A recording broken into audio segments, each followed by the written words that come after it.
Without any further ado, it is my great pleasure to welcome here tonight Senator Doherty.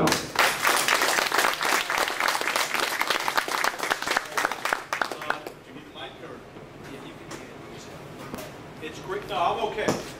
I'm okay. My squad leader at West Point, he said I had to pop off, so I'll practice that. It's great to be here in Bergen County, and I grew up in Ridge, and I got very with a town called Glen Rock in Bergen County, because everybody always confuses Glen Ridge and Glen Rock. I'm not from Glen Rock. I'm from Glen Ridge, and as Paul mentioned, my wife and I, we have 3 sons. We're very proud of them. We have one serving in the Army. Our second son's a Marine. Our youngest son is in the Air Force. And my wife and I, we just celebrated our 25th wedding anniversary. And thanks, Carol Lee. And when we first got married, I was in the Army, and we went to the field all the time. And then I got out of the Army. I went to law school, and now I'm in politics. So it seems like instead of being married 25 years, I've been married about 10 years. But I don't know if my wife agrees with that. I am here tonight because the biggest problem in the state of New Jersey is high property taxes. And I've been in the Assembly for 8 years and the Senate for the last 2 years. I sit on the Budget Committee now, and I believe that if we're ever going to solve New Jersey's high property tax problem, that we're going to have to correct how we fund our schools. And I'm very happy that you came out here tonight. It's time that we have this discussion. Everybody should have some skin in the game, and everybody should play by the same rules, regardless of where you live, whether you're a rural town, a suburban town, or an urban town. And it's my opinion, and I think you may agree after we review the materials, that everybody is not playing by the same rules, and everybody does not have the same skin in the game. Now, our goals here tonight, to review the current school funding formula that we have here in the state of New Jersey, how a fair school funding plan can bring more school aid to your town, which will lower your property taxes, and also how are we going to get fair school funding implemented here in the state of New Jersey. How did I get this information? I am very confident that this information is highly accurate from the Department of Treasury, the Office of Legislative Services, and the Department of Education. We checked this information, we checked it twice, we've cross-checked it. It's very accurate, I'm very confident in the information I'm presenting you this evening. Now, this, what you see here, I'm going to talk about it, is our current school funding formula in the state of New Jersey. It's the School Funding Reform Act. And I would suggest that if an MIT professor was tasked with figuring out the School Funding Reform Act in New Jersey, he would jump off a bridge before he figured it out. It is very complicated, and there are different rules depending on where you're from. Now, the first, just to explain, this was implemented a couple years ago under John Corzine, and the first factor is this base factor on the left, the 1.00. They concluded that every student in the state of New Jersey should be treated the same. So if you're in the elementary school, we're going to give you 1.00, middle school 1.04, high school 1.17. So 1.00 means as a student, you would get $9,649. That's where they came up with this phrase, the money follows the child. You may have heard that. Okay, so apparently the money's supposed to follow the child. Now, as we work through the system, though, they may add on money or they may detract money from that particular student based on different factors. We have a program called the Free Lunch Program. It's run by the national government through the Department of Agriculture. And if you sign a student up for a free or reduced price lunch, and you can be at 180% of the poverty level to get a free or reduced price lunch, that student gets a 0.47 added on to the 1. That's about $4,500. If 60% of the students are signed up, they go to a 0.57, which is about $5,400. So you would get the $9,600 plus the $5,400. If it's, the next factor over here is limited English proficiency. If a student has limited English proficiency, then they get a .50 added on. That's an additional $4,800. If a student is both at risk, they get the free or reduced price lunch, and limited English proficiency, they get another $1,206. Security money. If you're a student that's in a suburban or rural area, you get about $70. If you're an at-risk student, you get $402.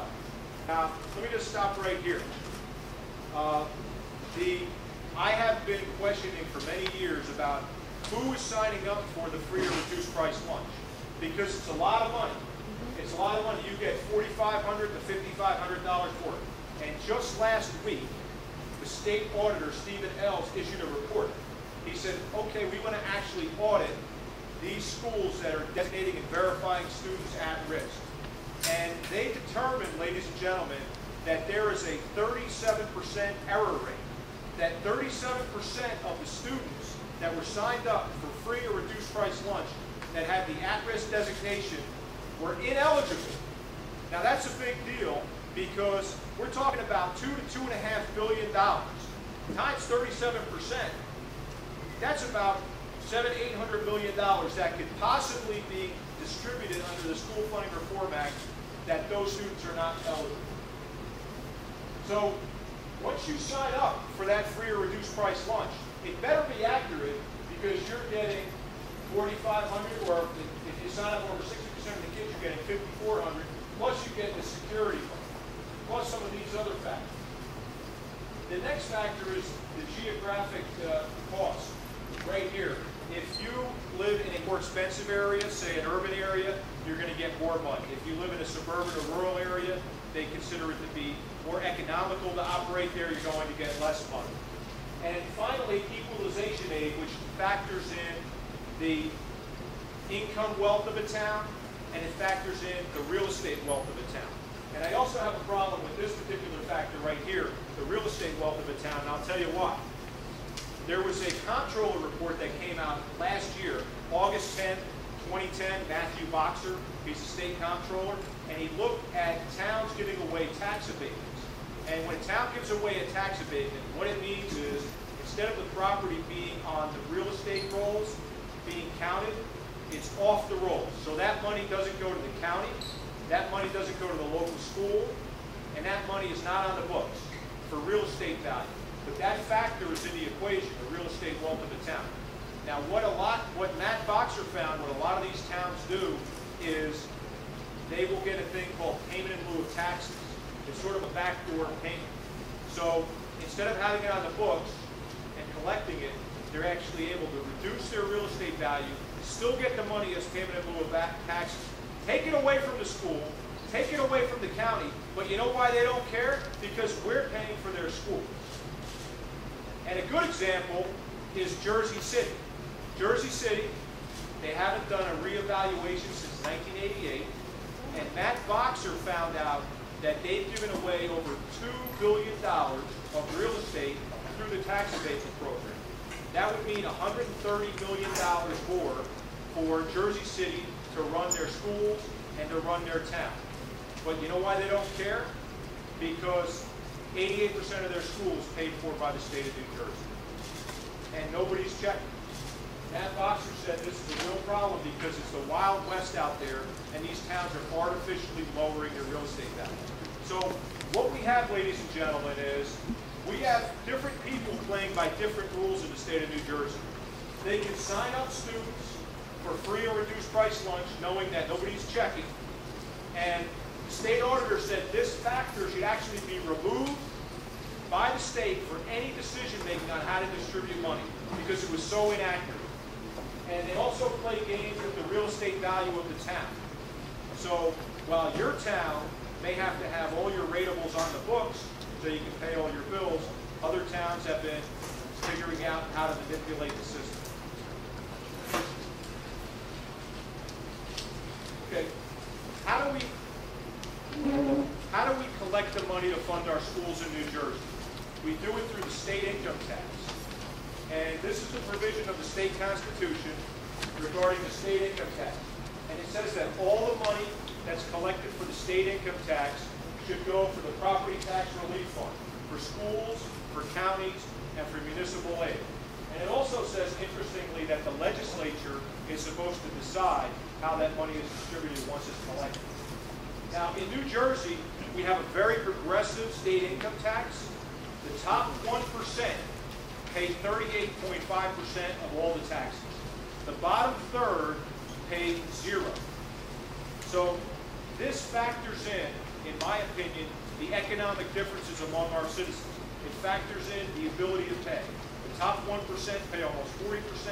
The bottom third of all people in New Jersey who file income tax return pay 0 state income taxes. Now, let's compare a couple towns. We're in Teaneck tonight, so that's why I put these two towns. We have Teaneck versus Asbury Park, which is an Abbott district. And let's look at what the people pay in income tax from these two towns. On the left, you have Teaneck, 36,000 people, about $42 million in income tax, an income tax liability per person of $1,156. On the right, you have Asbury Park, 11,700, $3.8 million, about $326. This is for every man, woman, and child. So every man, woman, and child in Teaneck pays $1,156. Asbury Park's $326. This is a ratio of almost 4 times as much. Now, I was in Wyckoff. I have my friend here. We were over in Wyckoff. When I ran the numbers for Wyckoff, it was over $3,000 a person. That's from the youngest baby to the oldest resident. It was about 11 times as much per person in Asbury Park. Now, let's see how this money is distributed. Now, remember, we have an income tax. It's collected progressively. The people who make more pay more. The bottom third pay nothing. And you can see what Teaneck sends to Trenton. Now, let's see how Trenton distributes that money in school aid for the students in Teaneck. How is the income tax divided? Teaneck has about 4,262 students. Your school aid is $4.9 billion. You're getting $1,153 a student. Asbury Park's getting about $24,885 a student. Now, this is not unique to Teaneck. As a matter of fact, Teaneck being over 1,000 is pretty unique for a lot of Bergne County towns. A lot of Bergne County towns are getting $100, $200 per student, while the Abbott districts are getting upwards of $24,000, $25,000 a student. So Teaneck is sending in almost 4 times as much per person into the income tax fund, and Asbury Park is getting 22 times as much per student. So every time a student in Teaneck gets $1,153, an Asbury Park student's getting over $24,000. And that doesn't include the preschool program, 3- and 4-year preschool that's fully funded, and that doesn't include the free schools that are built by the state under the School Development Authority. So that number that you saw for Asbury Park actually is high.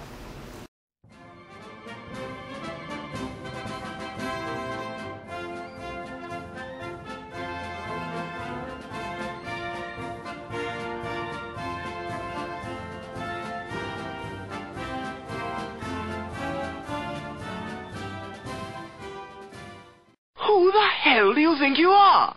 Move it a little bit to the right.